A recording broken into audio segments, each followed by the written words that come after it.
What's up, guys? It's Devin Jackson, joined here by Tyler Forness of Blue Chip Scouting, also of NBC Sports Edge, as well as a Vikings contributor for the Vikings Wire, Daily Norseman, and Climb the Pocket.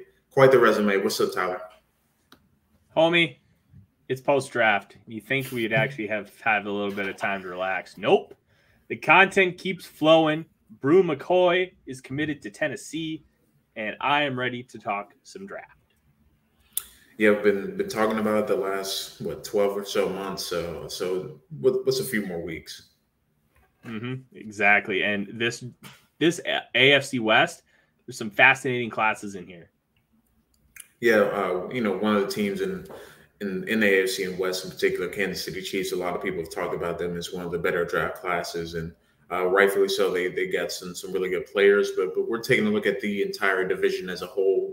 You saw yesterday or maybe earlier today that Tyler and Mike Hernishin they went through what was that, the AFC East teams yesterday. Yep. So AFC East. So today we're going to do the AFC West and starting with the Denver Broncos. As you can see with our shared screen here, they didn't have a first-round pick, obviously involved in the Russell Wilson trade that sent him to Denver and sent back Drew Lock first round and a couple other players. But they did pick at pick 64 in the second round. They got Nick Bonito, edge from Oklahoma. Third round, they got at pick 80, you got Greg Dulcich, the tight end out of UCLA. Damari Mathis, the DB out of Pittsburgh in the fourth round. Their second fourth-round pick was Iomi. I can't even say this man's name. Uwazurike from Iowa State, the defensive tackle. Delaren Turner-Yell from Oklahoma, the safety / linebacker in the fifth round. Montrell Washington, the receiver out of Sanford, and also in the fifth round. Their third fifth-round pick was Luke Wattenberg from the center from Washington. Matt Henningsen from Wisconsin in the sixth round, and Fayon Hicks from Wisconsin in the seventh round. When you look at this draft class in general from the Denver Broncos, what kind of things sticks out to you, Forness? I think they did a really good job of trying to maximize the value considering their draft capital. They got Nick Bonito, who is a really nice pass rusher, is going to be a good complement to Bradley Chubb and give them some more juice in the room that they really needed with the exit of Von Miller this past year. Dulcich is a nice receiving option at tight end, which to me tells me that they're not convinced that Albert O can stay healthy because they are very similar players. They want to attack the seam up the field. Damari Mathis is, in my opinion, an underrated corner, a nice value pick. I really don't know much about Uwazurike, but I know that quite a few people who I respect are high on him. Wattenberg is a nice zone blocking center for what Nathaniel Hackett wants to do. It's a great value. So is Henningsen. Henningsen's got the juice to be a really good three-technique pass rusher in the National Football League. And get him at the back end of round 6 in the 200s. That's a hell of a steal.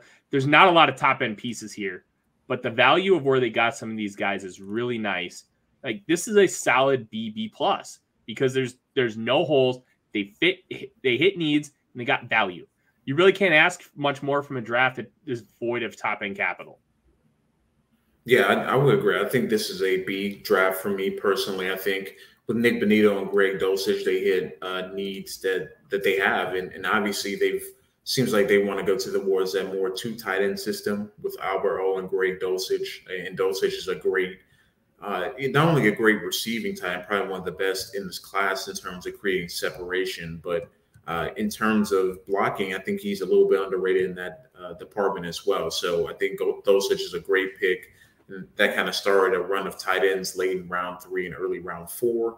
Damari Mathis, I really like his ability to play chest to chest with receivers, and he does a really nice job staying in phase. I think he's going to be more so of a depth piece, so to speak, and maybe he can compete for the CB2 spot. Obviously, CB1 spot is taken down by Patrick Surtain, who was taken in the first round last year. Uwazurike can be a nice rotational piece along that defensive line, and they obviously add Matt Henningsen late in the sixth round as well. So really like this class as a whole. I don't think it's a amazing class, but I think it's a really solid one that they can kind of build a core around. And I think that's really all you can ask for. You gave the farm to get Russell Wilson, a true franchise game-changing quarterback in your building, because your team desperately needed it. You had a good defense. You have really, really good pieces on offense, a solid offensive line that needs one or two more. Now you have a quarterback that can conduct everything, and not just conduct, be explosive and game-breaking. Combine all those elements together, that's a recipe for a potential championship run. Will they get that far? I have no clue. They still need to do it on the field. But I like where things are trending for the Denver Broncos, and this draft is a really nice foundational base for what they want to do. Now we're switching gears to the Kansas City Chiefs, who had a terrific draft from start to finish. I think they did one of the better jobs, if not the best job, in the entire NFL with drafting. But they get Trent McDuffie at 21 overall in the first round. They traded out to get McDuffie with New England. Then at 30, they get George Karlaftis, who many as a first round pick didn't really know where his value lied in the NFL's eyes, but he still went in the first round and top 30 for the Kansas City Chiefs. Get Sky Moore at pick 54 from Western Michigan. He was linked to that team quite a bit, and I believe the Chiefs and Patriots swapped second rounds in that pick or in that first deal to move up and get pick 21.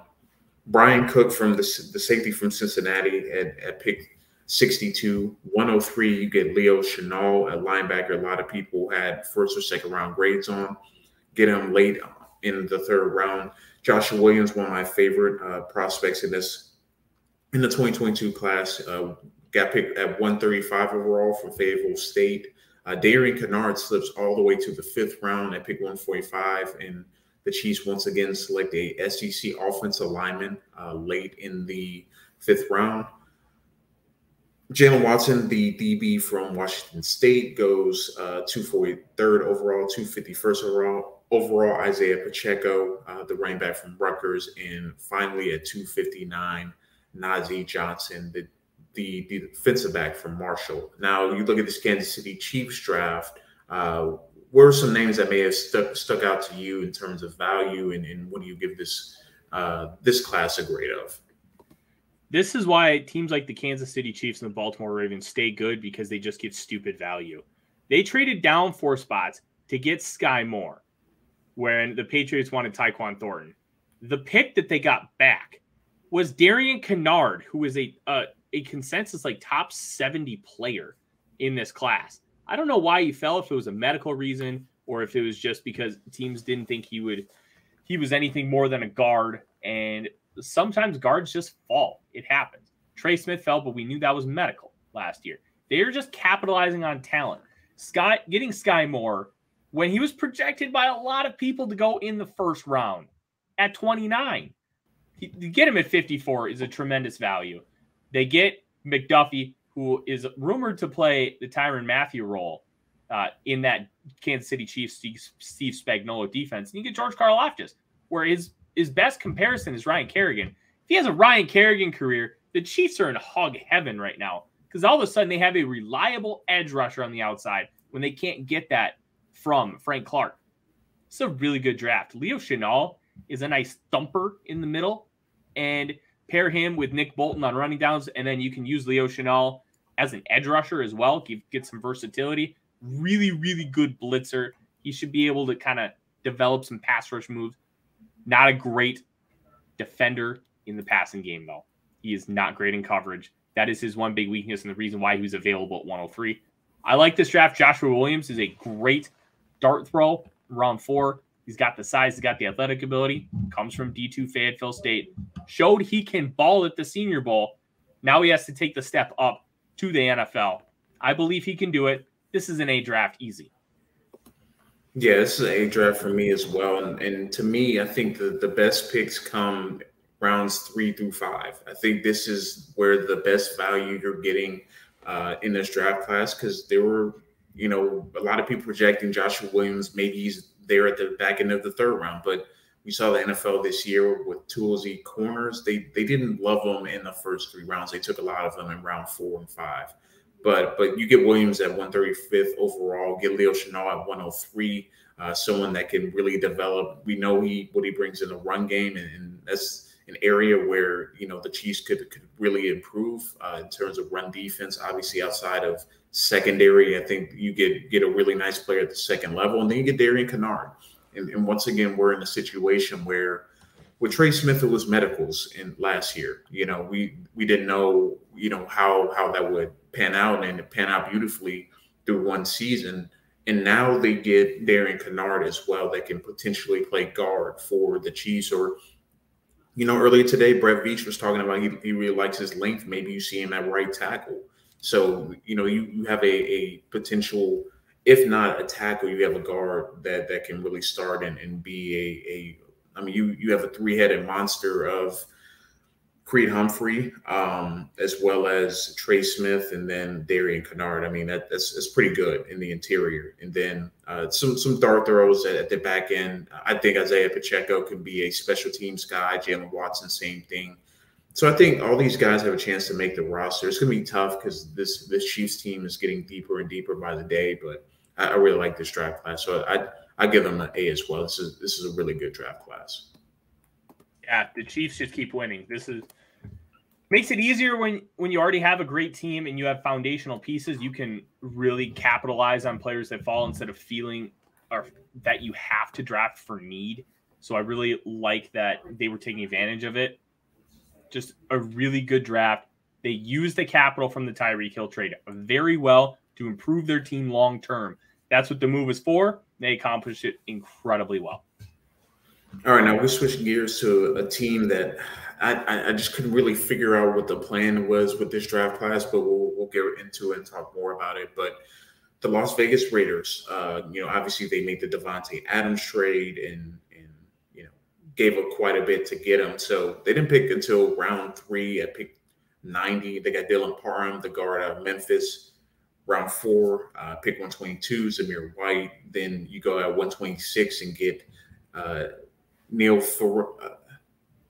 Farrell from LSU. And then you get Matthew Butler in the 5th round, the defensive tackle from Tennessee, Thayer Munford Jr., the tackle from Ohio State, and Britton Brown, the running back from UCLA. I'll go first with my thoughts here. I didn't really like this draft class. And not so because there wasn't value. I think Dylan Parham is a really good pick at pick 90 overall, the guard from Memphis. I think he was one of the more underrated AAC prospects in this class. Talked a lot about Logan Hall and some of those other guys, but I think Dylan Parham was really solid. But then, you know, you take Zamir White, who's a really good running back from Georgia, but he was often injured. He had 2 ACL injuries at Georgia, and you just declined the 5th-year option with Josh Jacobs. Didn't really make sense to me in replacing your running back currently with a running back that's had injury issues in his past. So I didn't really understand that pick. Then the Neil Farrell pick and the Matthew Butler picks back-to-back, I didn't really understand it because it felt like you should just take one or the other. They're both probably going to be like 3 techniques, I would think, at the NFL level. I think for Farrell can maybe play 1 technique, but I don't see either one sticking there in particular. So I feel like just took 2 guys and they're fighting for the same position. Then the Thayer Munford and Britton Brown picks to me were, I don't know if either one's going to make the roster, you know, and once it's all said and done. So I give this draft a C+. I didn't love the value in the middle rounds. They didn't have a lot of picks to work with. And a lot of their picks came on day 3, but I didn't love a lot of these fits here. Yeah, I'm with you, man. This draft is really, you can tell that they're trying to change things in Las Vegas, and it's going to take some time. They're going to try and bring some of those Patriot way tendencies in order to get there. But how long is it going to take? And considering where this division is at now and how many win now moves everybody's trying to make, a draft like this, it just feels more foundational and not, hey, we're excited, we're ready to roll. Zamir White, I thought, was like the third or fourth best running back in that Georgia running back room. I've never been a Zamir White guy. I've never really seen what others have. And the man has a laundry list of torn ACLs. So that is a big worrisome. Even a guy in round 4, there were still good running backs on the board when Zamir White came off. Pierre Strong Jr., I believe, was still on the board. You had Kevin Harris from South Carolina and Ty Chandler from North Carolina. There were really good players that you could have taken instead of the guy with the exploded knees. I give this a C-. Just incredibly underwhelming. And you could have made a decent splash with pick 90. They did trade back, and they got, I believe it was 165, which then they packaged with 169 to go to 126 to get Neil Farrell. I don't know. I just feel really underwhelmed by this draft. Yeah, it just didn't make a lot of sense for a team that went out and got Devontae Adams. But we'll see how it pans out. But with their kind of track record of misses in draft classes, I'm very surprised on where they finished up there. All right, final one of the night. The Los Angeles Chargers made quite a few splash picks. So we'll start at the top. Zion Johnson went 17th overall to the Chargers. Offensive lineman for Boston College, likely plays guard. JT Woods, safety out of Baylor, picked 79 overall. 123 in the 4th round, Isaiah Spiller, the running back from Texas A&M. Otito Benina from the defensive tackle from UCLA. He went at pick 160. Jamari Salyer from Georgia went 195. Jasir Taylor went 214 in the 6th round to the Chargers. Deanne Leonard, the defensive back from Ole Miss, went 236. And then Xander Horvath, the running back / fullback from Purdue, went to 60th overall to the Chargers. Our overall thoughts on this class, Forness? I'm underwhelmed, man. I really thought that they needed to make a splash, and I thought they should have tried to be aggressive, trade up, and get Charles Cross. I also thought Seattle's going to take Trevor Penning, making it a little bit easier to get Charles Cross. It's overall, like, Zion's a really good player, but is he going to play outside for you? And then you got Salyer, great value in round 6. It feels a little redundant to have both those guys at guard, right? Then JT Woods is a really nice safety prospect. Got overlooked a lot by Jalen Petrie, but he's a damn good football player. For what they want at running back, is Isaiah Spiller a great fit? Does he have enough burst and home run threat ability to really be a great complement for that offense? I don't think so. So, Otito from UCLA, very good player, and I think he's going to help that defense quite a bit. But overall, I'm unimpressed. C+. Like, I thought they could have done more with the capital they had, and unfortunately they didn't. Like, I probably would have been happier with Trevor Penning over Zion Johnson, considering what they did on the back end with Salyer.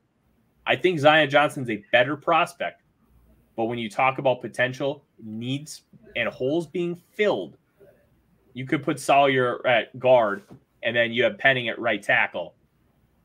I don't know.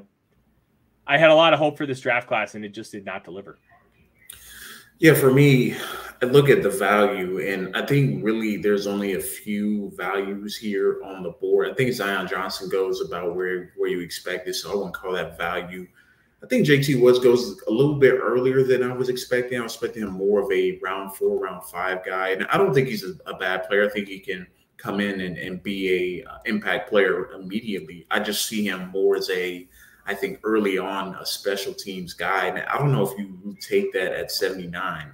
I think there was a few more safeties on the board that I think could have helped them more today, more so than down the road. So I didn't love that pick, but I do like the Isaiah Spiller pick. I think it's more of now you have a change of pace, power back to complement Austin Eckler, but I don't know. Like you said, he doesn't really provide that home run threat ability, which, frankly, this offense is missing outside, Justin Herbert throwing all over the field.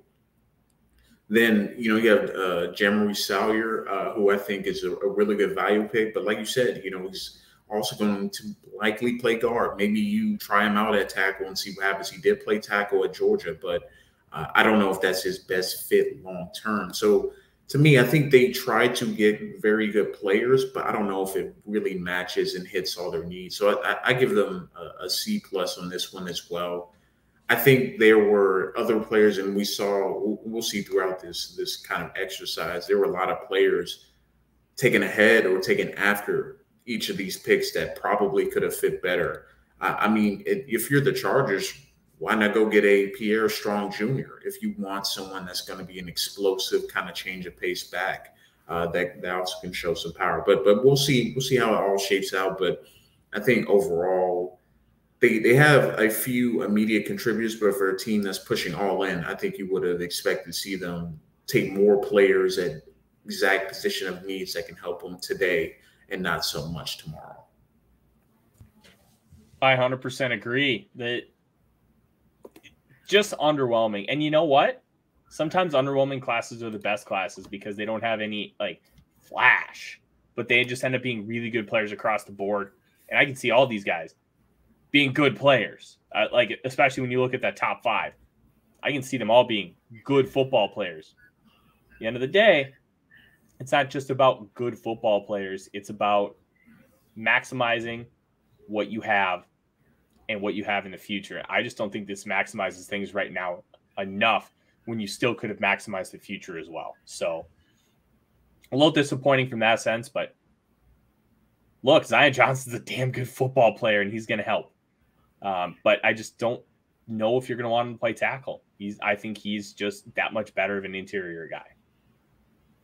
Yep, absolutely agree. But that's all for this episode of the AFC West Draft Grades here on Blue Chip Scouting's YouTube channel. You can follow me on Twitter at RealD_Jackson. You can follow Tyler on Twitter at TheRealForno. You can find his work over on Twitter at Climbing the Pocket, Vikings Wire, and NBC Sports Edge. He's doing a lot of content wrapping up the NFL draft.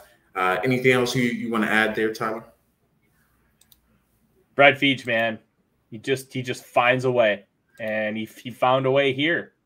Like, the Chiefs had people chasing him for a while, but based on the draft class and the rest of free agency, I think the Chiefs are starting to pull back away from the competition in the AFC West. There you have it. But that was it for the AFC West draft grades. Be sure to tune in for the AFC East and AFC North. AFC South and AFC North draft grades throughout the rest of this week. But for now, Devin Jackson signing off here with Tyler Forness.